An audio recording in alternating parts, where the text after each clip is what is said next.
वरिष्ठ नेता और जमशेदपुर पूर्वी से विधायक सरयू राय जेडीयू में शामिल हो गए हैं। जेडीयू के कार्यकारी अध्यक्ष संजय झा ने सरयू राय को पार्टी की सदस्यता दिलाई है और कुछ दिन पहले सरयू राय ने नीतीश कुमार से मुलाकात की थी।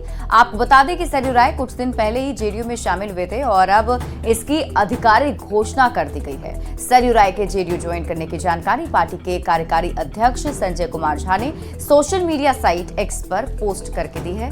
ये तस्वीर भी उन्होंने साझा की थी, जिसमें आप खुद देख सकते हैं सरयू राय का जेडीयू में स्वागत किया गया, उन्हें सदस्यता दिलाई गई है।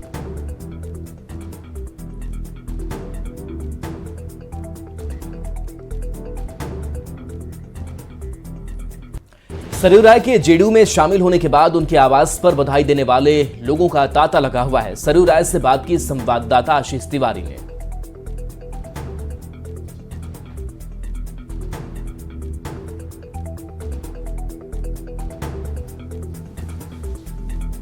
हमारे साथ मौजूद है झारखंड के चाणक्य कहे जाने वाले सरयू राय जी, जो जमशेदपुर पूर्वी से विधायक 2019 में भाजपा का दामन छोड़कर वो निर्दलीय विधायक लड़े थे और अब झारखंड के पूर्व मुख्यमंत्री रघुवर दास को मात देकर उन्होंने निर्दलीय विधायक बने थे और साफ तौर पर कई दिनों से चर्चा चल रही थी कि वो बीजेपी के दामन थामेंगे, मगर अचानक से इनका निर्णय जेडीयू पार्टी में शामिल हुए। सीधे तौर पर इनसे पहले बात जुड़ेंगे। सर, जेडीयू पार्टी में आप शामिल हुए, पहले तो आपको बधाई। चलिए, बहुत धन्यवाद। अगला कदम क्या रहेगा नए घर में? अब नए घर में आए हैं तो घर वाले सोचेंगे। अब मैं निश्चिंत हूँ, मेरे दिमाग में कोई तनाव नहीं है। अब मैंने मान लिया है कि कोई मेरा निर्णय करने वाला है तो वो निर्णय लेंगे।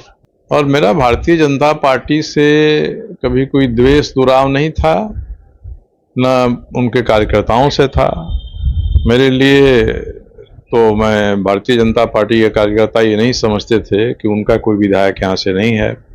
एक समूह भारतीय जनता पार्टी में है जिससे खींचतान चलती थी। अब वो समूह क्या निर्णय करता है ये उनके ऊपर में है। तो सरयू राय के इस फैसले से भले ही जमशेदपुर की राजनीति में घमासान छिड़ चुका है, मगर सरयू राय अब जेडीयू के निर्णय का ही इंतजार कर रहे हैं कि कहां से उनको टिकट मिलता है और कहां से वो फिर से चुनाव के मैदान में उतरेंगे। न्यूज़ 18 के लिए जमशेदपुर से आशीष कुमार तिवारी। वहीं इस मामले में राजनीतिक बयानबाजी भी तेज हो गई है। कांग्रेस ने कहा सरयू राय की राजनीतिक जमीन खिसक गई है। वहीं बीजेपी ने कहा कि ये जेडीयू का सांगठनिक मामला है। यूनाइटेड हालांकि लंबे समय से भारतीय जनता पार्टी का एक विश्वसनीय गठबंधन साथी रहा है, लेकिन जदयू में कौन शामिल होगा यह निर्णय निश्चित रूप से एक राजनीतिक दल होने के नाते उनको करने की स्वतंत्रता है। अब सरयू राय जो एक बड़े नेता हैं झारखंड के, अब उन्होंने जदयू की सदस्यता ले ली है, तो इसका फैसला मैं समझता हूं कि निश्चित रूप से जदयू के शीर्ष स्तर पर हुआ होगा। और जो घोषणा की गई है तो उनको ये देखना है कि किस तरह से उनको साथ लेकर चलना है। भारतीय जनता पार्टी का जहां तक प्रश्न है, भारतीय जनता पार्टी अपने एलाइज का सम्मान करती है कि उनकी राजनीतिक जमीन बुरी तरह धंस गई है, खिसक गई है।